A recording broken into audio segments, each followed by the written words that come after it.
बाद मुझे विश्वास हो गया कि बाबा ढोंगी नहीं है। लेकिन फिर 3 महीने पहले बाबा, वो आज मेरे पास फीस के लिए पैसे नहीं हैं। अरे रे रे रे रे रे रे रे, पैसे नहीं है तो कोई बात नहीं, अब पैसा ही सब कुछ थोड़ा ना है, क्यों बाबा, है ना? अब पैसा नहीं है तो उसके बदले कुछ और देना पड़ेगा। अलग चीज मतलब उसके बाद मैं तेल लेने के लिए अकेले आश्रम गई। वहां पर उन्होंने मुझे वेटिंग रूम में बैठने को बोला।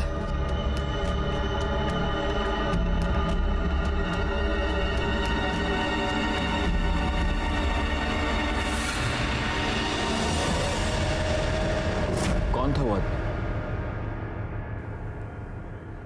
पता नहीं सर, लेकिन जब वो शायद तो देखा कि मेरे कपड़े मेरे साथ भी रेप हुआ था। उसके बाद 2 बार और ऐसा हुआ। 3 बार तेरे साथ रेप हुआ, तूने मुझे बताया तक नहीं? तुझे मजा आ रहा था रेप करने में, और मेरी बेटी को लेकर नहीं उस बाबा के पास। तुझे कितनी बार बोला था? तुझे कितनी बार बोला इसको मत लेके जाओ? 1 मिनट अभी आप बैठेंगे प्लीज, वरना मुझे आपको बाहर निकालना पड़ेगा। रिया में इंप्रूवमेंट दिख रही थी। अगर मैं तुम्हें बताती तो तुम ट्रीटमेंट रुकवा देते, इसलिए मैंने नहीं बताया। लेकिन फिर 4 दिन पहले 13 तारीख को रिया को लेके आश्रम गए। आर्यमान ने हमें कहा कि हम वेटिंग रूम में वेट करें, बाबा बाहर गए। उनके शिष्य ने हमें एक शरबत पिलाया, ऐसे पी के हम दोनों बेहोश हो गए। लेकिन बेहोश होने से पहले मुझे याद, आर्यमान मुस्कुरा रहा था। मुझे लगा कि फिर से, लेकिन जब मुझे होश आया तो मेरे साथ कुछ भी नहीं हुआ था। लेकिन रिया वहां से गायब थी।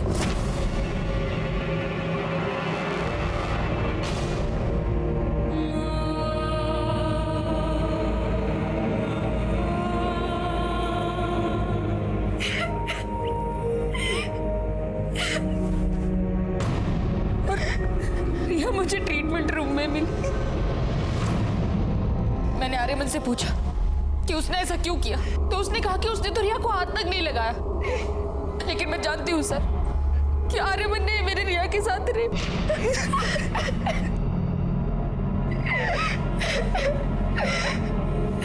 बेटा, क्या तुमने उस आदमी को देखा? वो आर्यमान ही था?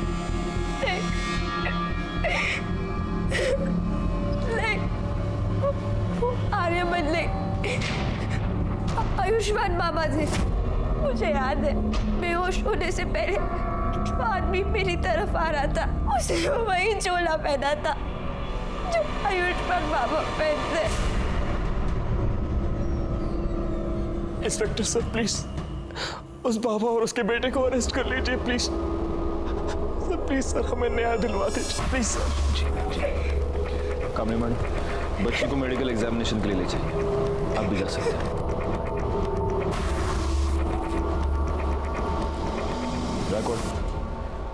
हम चल के इस आयुष्मान बाबा से मिलते हैं।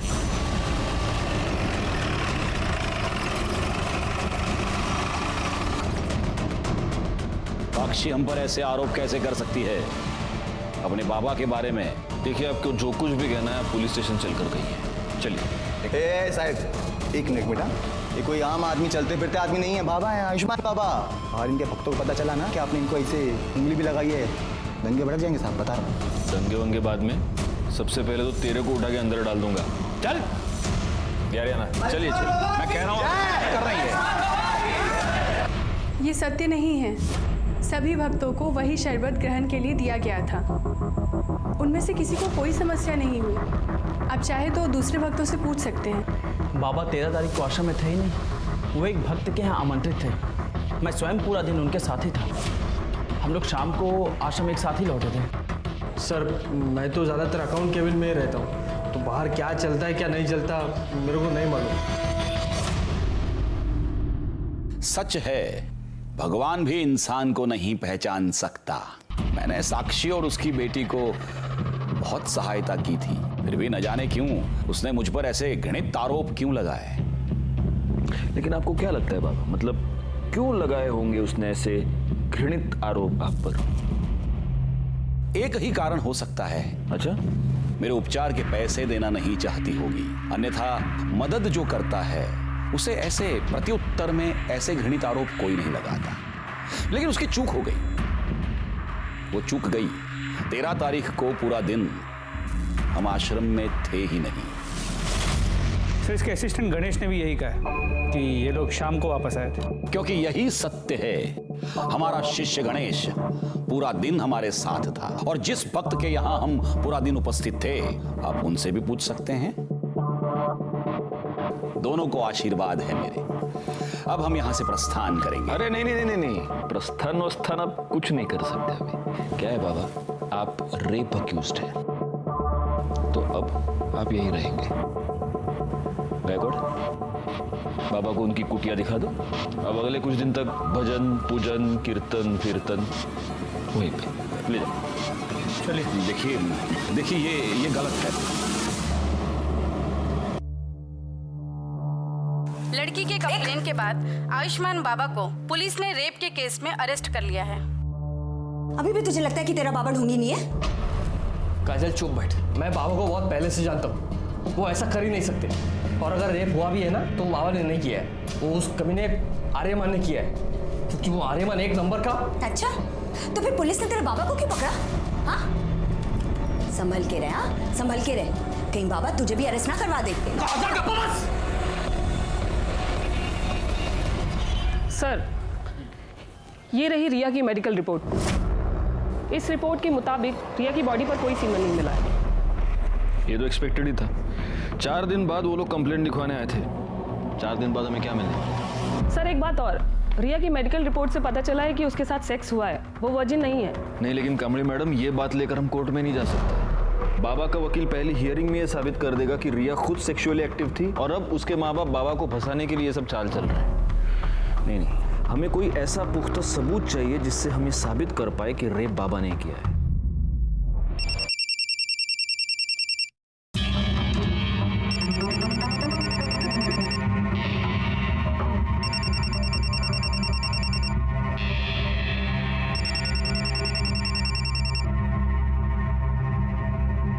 हेलो, तेरी हिम्मत कैसे हुई बाबा के खिलाफ कंप्लेंट लिखवाने की? भूल गई बाबा कौन है? या तो कंप्लेंट वापस ले, वरना हम तुझे और तेरी बेटी को छोड़ेंगे नहीं। नहीं नहीं, मेरी बेटी को कुछ मत करना। वो कौन है? कौन है? कौन है? कौन बोल रहा है? हिम्मत है तो सामने आके बात कर। अरे फोन पे क्या धमकी दे रहा है? आ सामने। Hello hello. काट दिया। जो भी ऐसे छोड़ूंगा। कहाँ जा रहे हो? अरे पुलिस को इन्फॉर्म करने जा रहा। नहीं नहीं, उसने धमकी दी है। साक्षी, तुम अब भी नहीं समझ रही हो, हमें पुलिस को इन्फॉर्म करना पड़ेगा। ये सब बंद होना चाहिए। नहीं नहीं, आप मेरी बात सुनिए ना। साक्षी प्लीज। देखिए मेरी बात सुनिए। प्लीज साक्षी।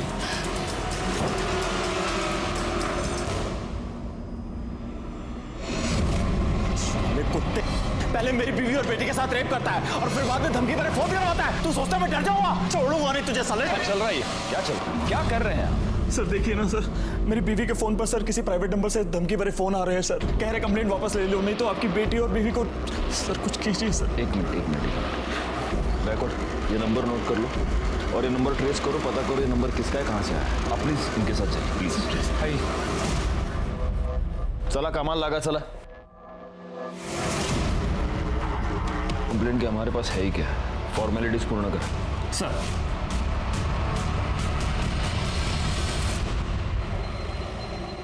रिया, भाई साहब, आपने रिया को कहीं देखा क्या? नहीं। रिया को कहीं देखा क्या? नहीं। वॉचमैन भैया, रिया को कहीं देखा क्या? साक्षी, क्या हुआ? भाभी, वो रिया ना नीचे वॉक करने के लिए आई थी। मैंने पूरा कंपाउंड देख लिया, कहीं मिल नहीं रही है। अरे इधर ही किधर होगी ना। क्या हुआ साक्षी? इतना घबराई हो क्यों? रिया कहीं मिल नहीं रही है प्रेमी। उसने उसे किडनैप कर लिया। उसने कहा था कि वो हम लोगों को नहीं छोड़ेगा। और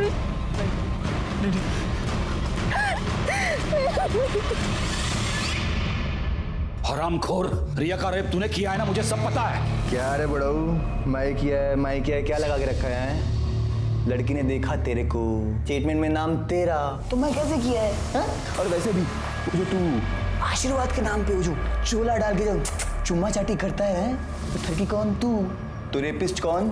मैं नहीं, समझा? बकवास बंद कर, मुझे सब पता है। बाबा को मिर्ची लगी रे बाबा को मिर्ची। लेकिन क्या करे, मैं देखा रे तेरे को उस दिन आश्रम आते हुए। झूठ बोल रहा है तू। उस दिन मैं आश्रम में था ही नहीं, मैं तो शाम को लौटा था।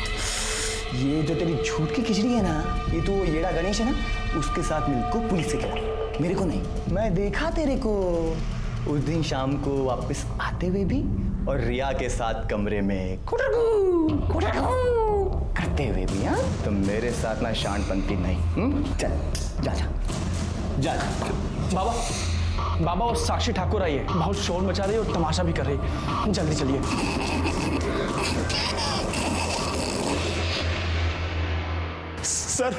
सर हमारी बेटी रिया गायब हो गई है सर उसे बचा लीजिए सर, उन्हीं लोगों ने सर किया है ये सब। लेकिन कब से गायब है वो? सर वो शाम को 5 बजे रोज की तरह नीचे वॉक करने गई थी। अपना फोन भी घर पर भूल गई। जब 6 बजे तक घर नहीं आया तो मैं नीचे दिखने के लिए गई। पूरी बिल्डिंग, पूरा कंपाउंड, सब जगह दिख लिया, लेकिन रिया कहीं नहीं मिली। सर उस बाबा ने ये किडनैप किया है सर मेरी बेटी को बचा लीजिए सर। देखिए, आप निश्चिंत रहिए, हम जरूर रिया को ढूंढ निकालेंगे।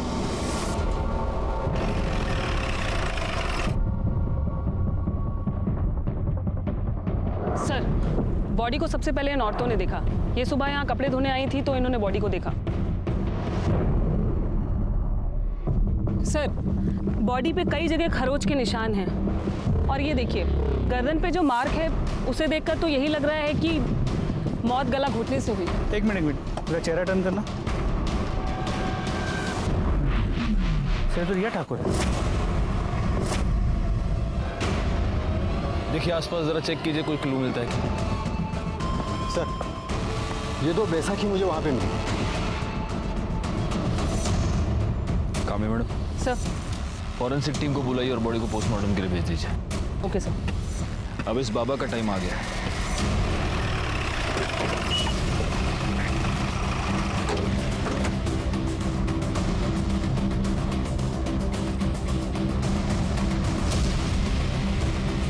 या तो ताला लगा हुआ।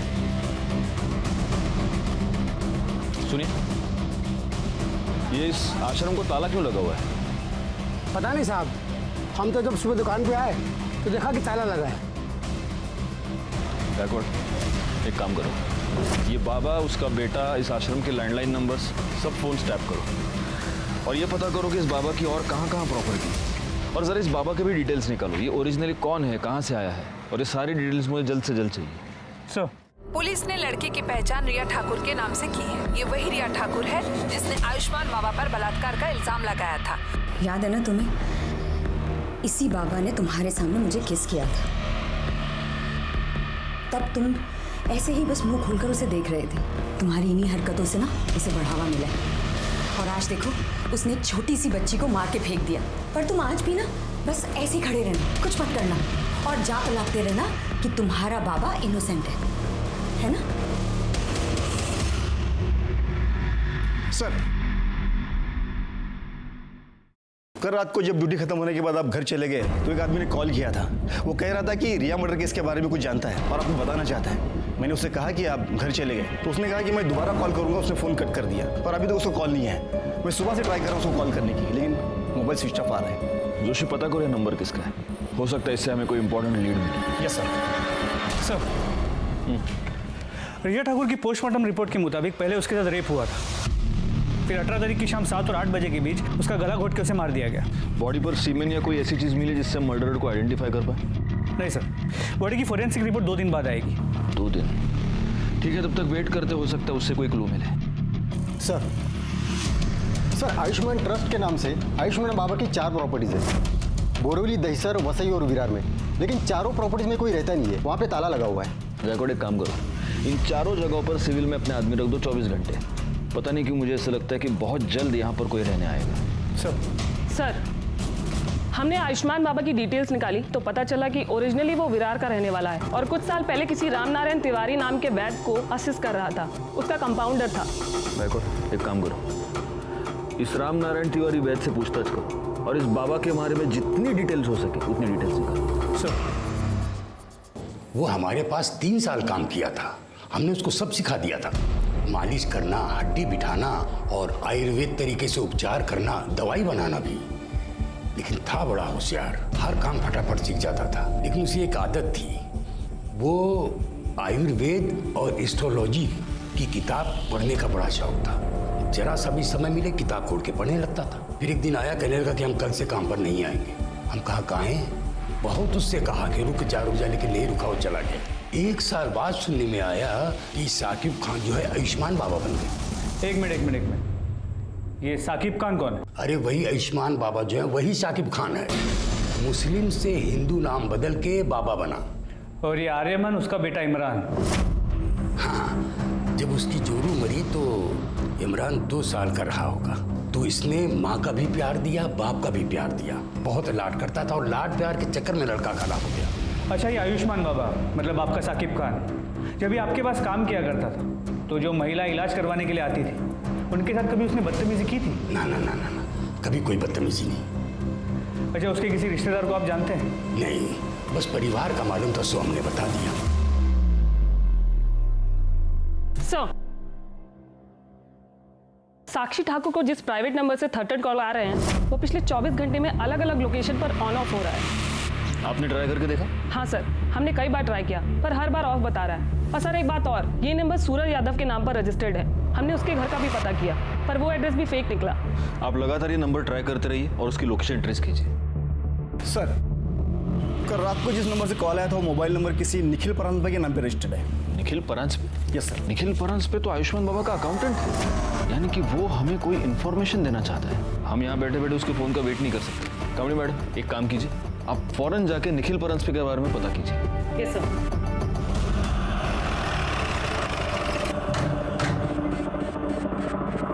क्या आप बता सकती हैं कि काजल और निखिल कहाँ गए हैं? हाँ मैडम, कल शाम को करीब 8 बजे मैंने काजल और निखिल दोनों को एक साथ जाते देखा। मैं तो खुद हैरान थी कि दोनों एक साथ कहाँ जा रहे हैं।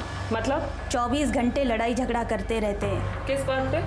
अब ये तो नहीं पता मैडम। एक बार मैंने काजल से पूछने की कोशिश की थी तो उसने मुझे कुछ नहीं बताया, लेकिन हाँ, उसका वो हीरो है ना, उसको जरूर बताया होगा। हीरो? कौन हीरो? अब ये तो ज़्यादा तो मुझे कुछ नहीं पता, लेकिन हाँ, कुछ हफ्तों पहले जब मैं मार्केट से घर वापस आ रही थी तब मैंने देखा कि वो काजल का बॉयफ्रेंड था। अब ये सब तो मुझे नहीं पता, लेकिन हाँ, वो तभी आता था जब निखिल घर पर नहीं रहता था। कुछ दिनों पहले मैं काजल के घर शक्कर लेने आई थी, तब मैंने उसे बैठा देखा था। पहचान सकती हो कौन है वो? स्केच बनवा सकती हो? वो तो मैं नहीं बता सकती क्योंकि मैंने उसे सिर्फ 2 बार देखा है और वो भी पीछे से। निखिल और काजल का फ़ोन नंबर और फोटो तो होगा ही आपके पास? जी।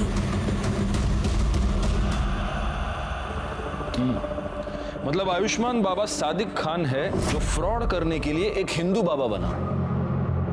बैकवर्ड, मैंने तुम्हें उसके प्रॉपर्टीज पर नजर रखने के लिए कहा था, उससे कुछ पता चला? नहीं सर, अब तक तो वहाँ कोई भी नहीं आया। पर आसपास के लोगों से पूछताछ की तो समझा कि उन प्रॉपर्टीज में हमेशा ताला होता है। वहाँ किसी को आते जाते देखा नहीं है। उसके बैंक अकाउंट चेक किए? उसे पैसे की जरूरत तो पड़ती होगी। वहाँ से भी कोई लीड नहीं मिल पाया। जब से बाबा गायब हुआ है अकाउंट्स में ना कोई पैसे डिपॉजिट हुए हैं ना ही विड्रॉ। बड़ी अजीब बात है, एक फ्रॉड बाबा गायब होता है, उसके साथ उसका अकाउंटेंट गायब होता है और साथ में अकाउंटेंट की बीवी भी गायब होती है। अच्छा, अभी कामड़ी मैडम ये बता रही है कि बीवी का किसी के साथ अफेयर चल रहा था। हो सकता है इन दोनों के बीच में बहुत झगड़े थे इसीलिए उसका अफेयर चल रहा था, या फिर उसका अफेयर चल रहा था इसलिए झगड़े थे। कोई और रीजन लगता है? सर मुझे तो लगता है झगड़े का रीजन उसकी बीवी का अफेयर ही हो सकता है। लेकिन अगर ऐसा है तो कल शाम को दोनों एक साथ कहाँ पर गए थे?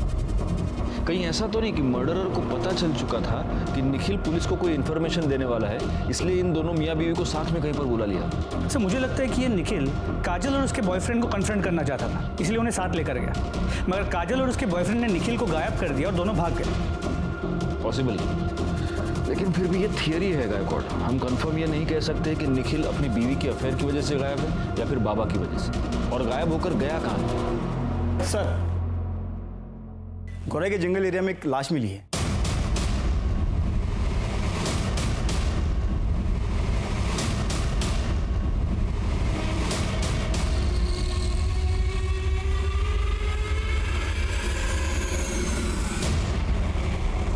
सर, ये बॉडी तो काजल परांजपे की है। व्हाट? Yes sir. सर, जिस तरह साड़ी को लपेटा गया है उसे देखकर तो यही लग रहा है कि मर्डर से पहले रेप हुआ है। जरा ठीक से चेक कीजिए। Yes sir.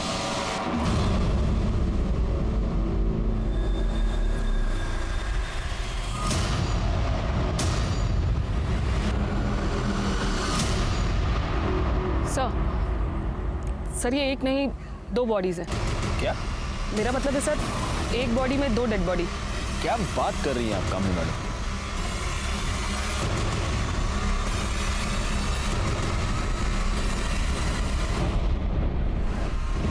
बॉडी का निचला हिस्सा किसी आदमी का है और ऊपर का हिस्सा औरत का। या तो ये निखिल हो सकता है या फिर काजल का बॉयफ्रेंड। ये हो सकता है कि निखिल ने काजल को और उसके बॉयफ्रेंड का मर्डर करके उन दोनों की लाश को ऐसे इस तरह से सिल दिया होगा। पर सर बॉडी को कोई इस तरह स्टिच क्यों करेगा? मार के एक कर दी।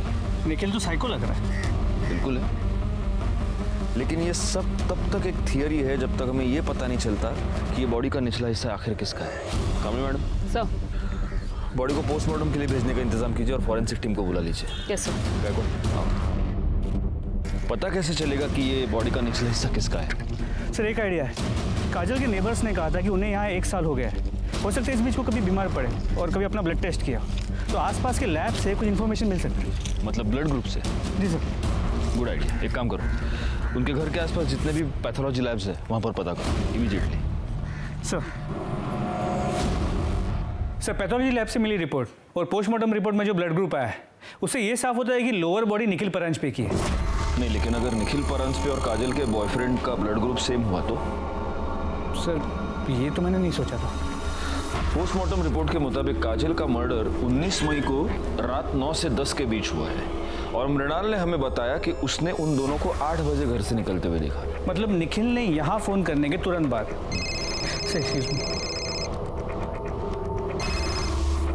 हेलो, ठीक है सर। गोरे के डंपिंग ग्राउंड के पास 2 आधी कटी हुई डेड बॉडीज मिली।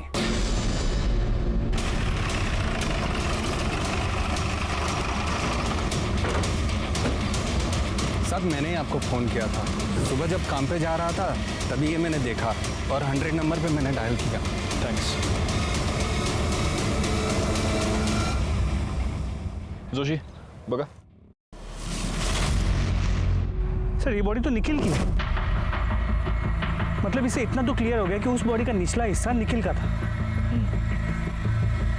सर सिर के पीछे गहरी चोट है। हो सकता है मौत की वजह ये चोट ही है। सर ये देखिए।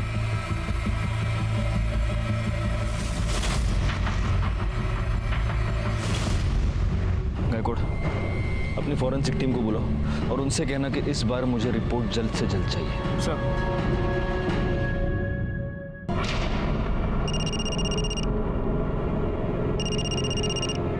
हाँ सर। कोई अपडेट? सर मैं यहाँ पे कब से नजर रखे हुए हूँ लेकिन कोई हलचल नहीं। सर मैं यहाँ पे कब तक रुकूँ? वो बोलता हूँ मैं, लेकिन अभी के लिए वहाँ पे नजर रखो। ठीक है सर। ओके।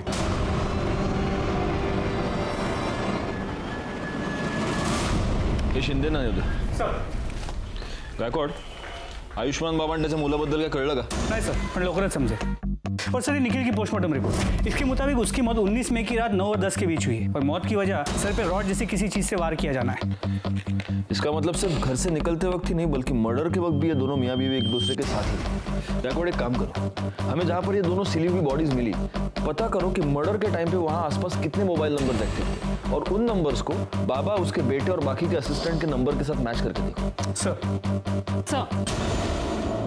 ये रहे काजल के कॉल रिकॉर्ड्स। इस कॉल रिकॉर्ड के मुताबिक काजल के कॉल्स की ड्यूरेशन 1 से 1.5 मिनट की थी, सिवाय एक नंबर को छोड़ के। खोपोली में एक नंबर है, 3 हफ्ते पहले काजल ने उस पर 20 मिनट तक बात की थी। किसका नंबर है? काजल की माँ मुक्ता।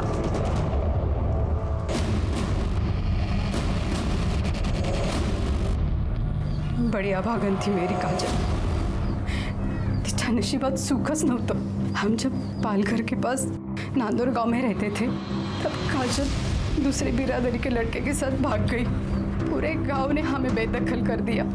हम लोग दर दर भटकने लगे, कभी यहाँ गावात कभी त्या गावात। अभी 1 महीना पहले नवीन को यहाँ काम मिला। 3 हफ्ते पहले आपकी काजल से बात हुई थी?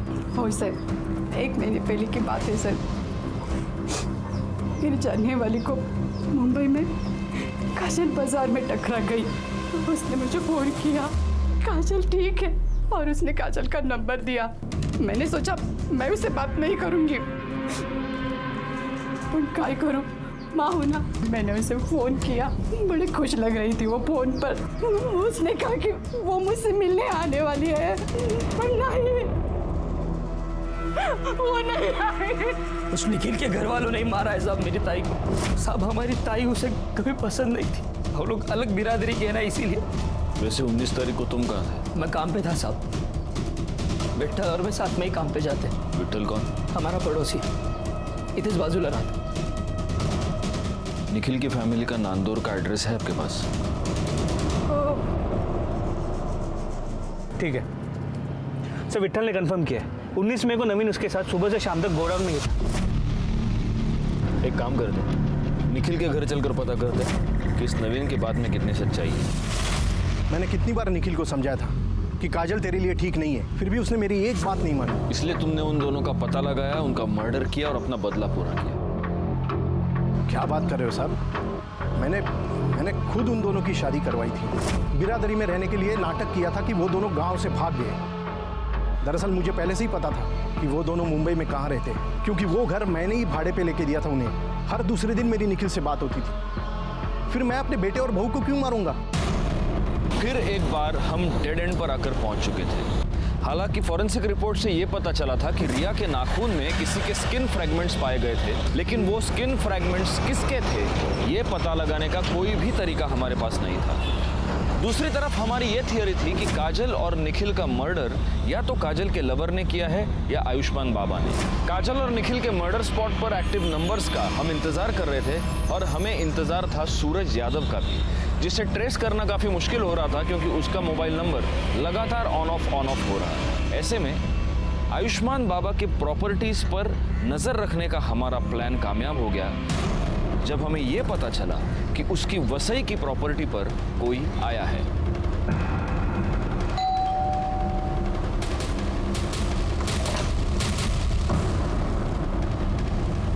जी, आपका नाम?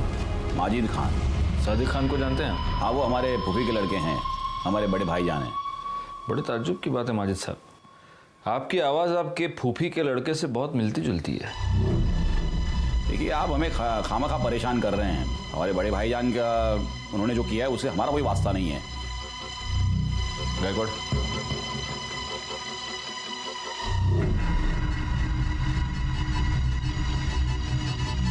बड़े ताज्जुब की बात है।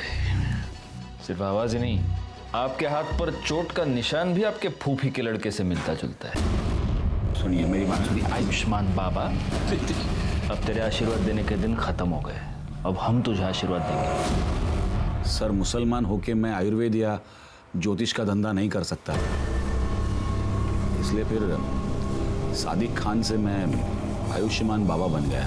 सर, मुझे बहुत जल्दी फेमस होना था, बहुत जल्दी बहुत सारे पैसे कमाने थे, इसीलिए वो लिप किस वाला आइडिया लगाया। साक्षी और रिया के अलावा और कितनी औरतों का रेप किया है? नहीं सर, मैंने किसी का रेप नहीं किया है सर। न मैंने न मेरे बेटे ने सर किसी का बेजा फायदा नहीं उठाया है। मानता हूँ सर कि वो बदजबान है, थोड़ा सा बेकाबू हो गया है, लेकिन सर वो ऐसा कुछ करेगा, किसी को इस तरह नुकसान पहुंचाएगा, ये मैं नहीं मानता। वो बेकाबू हो गया या तूने होने दिया? सर, शुरू में मैंने उसे काबू में करने की कोशिश की, लेकिन इसको मशवरा देना सिखाऊं कैसे? आज के बाद अगर मेरे को मशवरा दिया ना जबरन, तो साले पूरी दुनिया को बता देगा मैं कि तू कोई बाबा नहीं है रे, तू मुसलमान है क्या? हाँ, चल चल खड़ा, 25,000 लेके। अरे ऐश करने की, अरे चल जा खड़ा हो। लाता। अच्छा ये बता, निखिल के साथ तूने क्या किया? निखिल के साथ? सर, उसके साथ मैं क्यों कुछ करूंगा? क्योंकि तुझे ये पता चल चुका था कि रिया मर्डर केस में निखिल हमें कोई इन्फॉर्मेशन देने वाला था। नहीं सर, मुझे इसके बारे में कुछ नहीं पता है, बल्कि मैं तो उसे नौकरी पर भी नहीं रखने वाला था जिस दिन से मैंने काजल के बारे में सुना है। मतलब सर, वो काजल को भगाकर शादी करके मेरे पास आया था मुंबई। काजल को मेरे पास इसलिए लाया था कि ताकि मैं उसको आशीर्वाद दूं, और फिर मेरे पास नौकरी मांगने लगा, और उस वक्त मेरे पास एक अकाउंटेंट की जॉब खाली थी, तो मैंने कहा था उसे कि मैं उसे नौकरी दूंगा। तो ठीक है, कल से तुम यहां नौकरी पे आ जाना।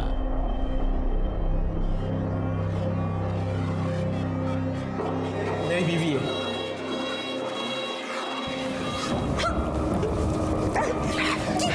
आर्यमन, ये क्या बदतमीजी है? ये क्या कर रहे हो तुम? क्यों चिल्ला रहा है? आशीर्वाद तो दिया है जैसे तू देता है।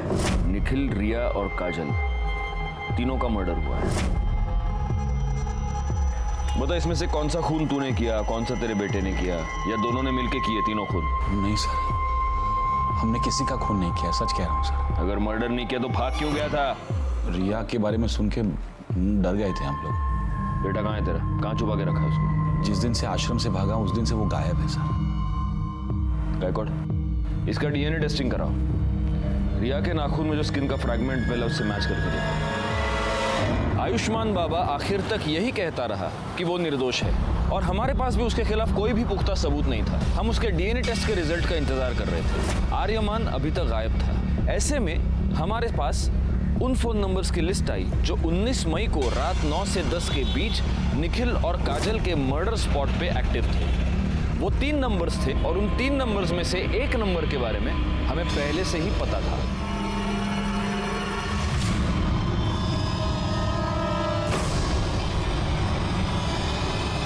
ताई की वजह से हमने बहुत दुख देखे थे साहब। मैं उससे बदला लेना चाहता था, पर पता नहीं था कि वो कहाँ रहती है। फिर पता चला कि आई को उसका फोन नंबर मिला है। तो तू पहली बार में ही कामयाब हो गया। तूने काजल को फोन करके गोराई बुलाया और वहां पे तूने उसको मार दिया। नहीं साहब, पहले मैं उसके घर गया था उसको मारने के लिए, लेकिन तब उसकी पड़ोसी ने मुझे देख लिया। दूसरी बार अखबार वाला पैसे लेने आया था। तो वो तू था जिसको मृणाल ने देखा था?